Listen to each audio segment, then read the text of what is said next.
साहेब, कुठलाही अनुभव नसलेल्या आदूबाळाला आपण आमदार केलं.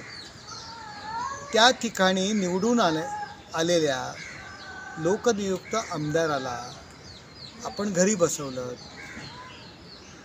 राष्ट्रवादी पक्षाचा जो उमेदवार उभा राहणार होता त्याला आमदारकीचं गाजर दिलं. जुन्या कार्यकर्त्यांवर अन्याय केला. यांनी बाळासाहेबांचे फोटो जाळले, त्याच्यावर चपला हाणल्या.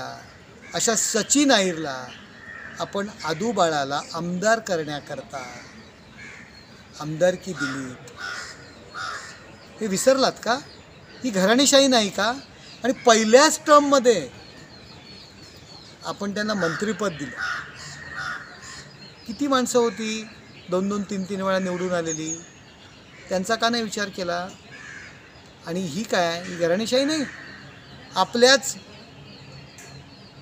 मुलाला पुढे आणण्याकरता सर्व बांधवांना, बाळासाहेबांच्या पुत्रांना, बाळासाहेबांच्या सगळ्या रक्ताच्या नातेवाईकांना आपण बाजूला केलं. त्याचा अर्थ काय? आणि पाठीत खंजीर खुपसण्याच्या तुम्ही गप्पा मारता. अहो, शिवसेना प्रमुख माननीय बाळासाहेब ठाकरे यांच्या पाठीत आपण खंजीर खुपसला.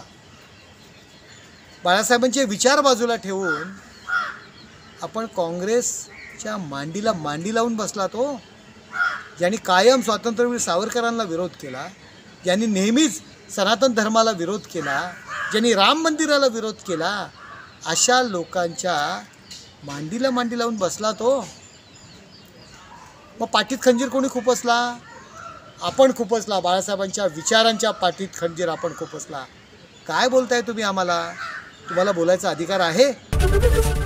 एबीपी माझा, उघडा डोळे बघा नीट.